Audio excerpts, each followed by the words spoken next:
Occhio di bue, riflettore sul figlio grande. È una domanda della madre.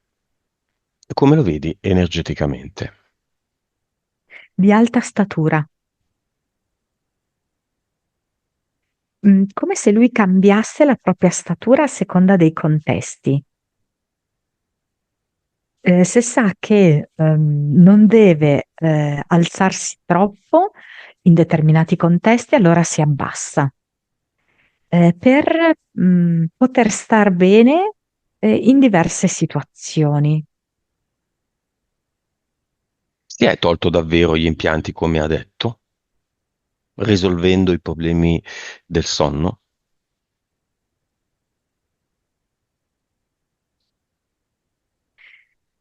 Allora sì, ed è come se lui avesse avuto una specie di sostegno, diciamo da una sorta di guida.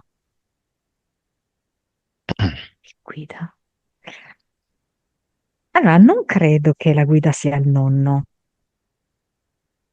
perché mi sembra una guida che lui abbia da quando era più piccolo. Potrebbe essere un essere elementale, evoluto, che gli dà dei consigli anche. Mm. Come è fatto? Chiamiamolo.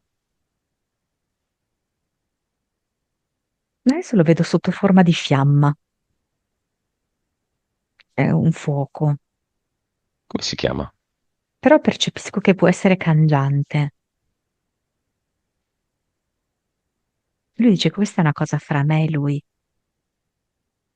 il mondo è il nostro. Mm. Non vogliono presentarsi a noi così capiamo qualcosa? Così magari altre Erika si Allora lo decideranno a fare un sento passo in avanti? un po', questo che chiamiamolo una sorta di guida del figlio di Erika, lo sento un po' protettivo nei confronti del ragazzo Mhm. e aggressivo un po' nei nostri confronti. Mm. Non lo so il motivo. Ehm, Io ho una guida, li mettiamo a confronto. Si parlano Tu tra hai una guide. guida.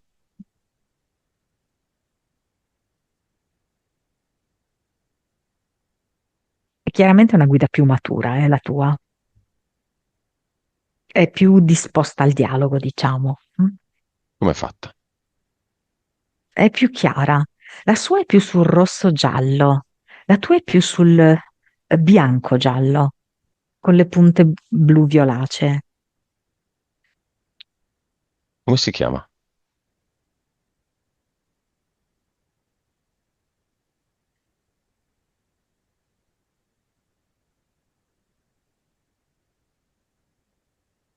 Mi dà un motto latino, ubi maior minor cessa.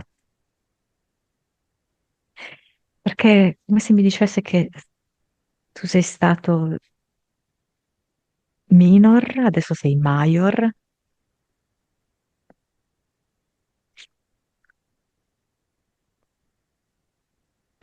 e vedo che invece la guida del figlio di Erika è un pochino più, non so come dirti, si sta ancora formando. Ok, E dov'è la guida del figlio di Erika rispetto al figlio di Erika, al bambino? sulla spalla, Sempre. a volte dietro, Sinistra. sulla spalla sinistra, sì. Grillo parlante. Mm. E la mia? Ti vedo che ruota intorno a te, spesso è davanti. La mia ha un nome? Mi ha detto quel motto lì, ma non... Solo quello. mm, Ognuno ha una guida. direi di sì. Mm. Anche più di una. Ma è una parte di noi.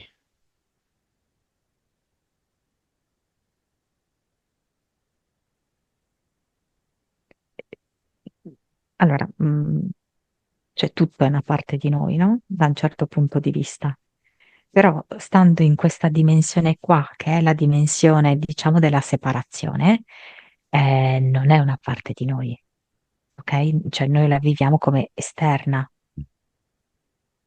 E quando un'entità prende il posto della vera guida, come un angelo, se si crede alla religione, eccetera, eccetera, che succede?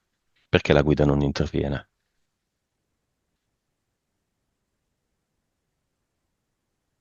Mm,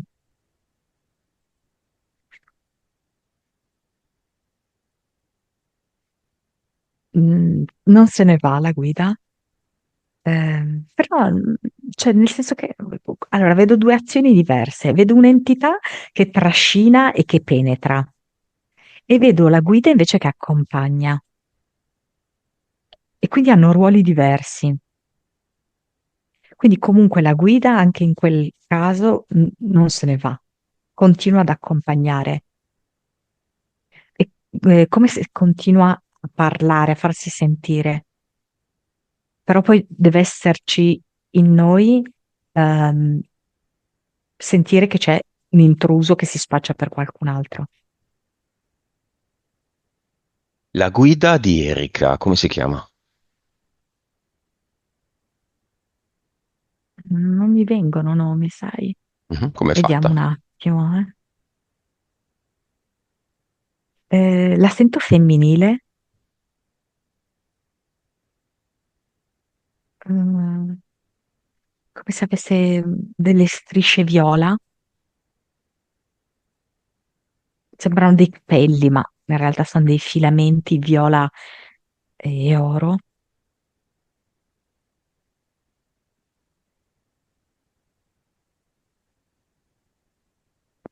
Mm, vedo che la sostiene molto, cioè le dà molto la persistenza, la tenacia.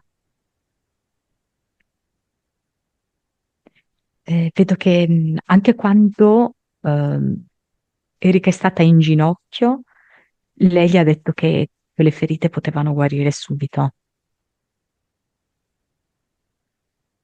Le fa sempre vedere, diciamo così, una prospettiva diversa. Comunica con quella del figlio?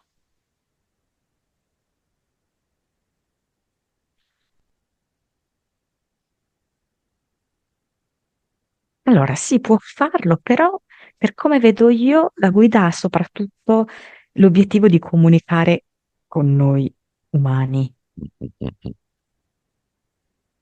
È un fatto personale. Sì. Va bene, molto interessante.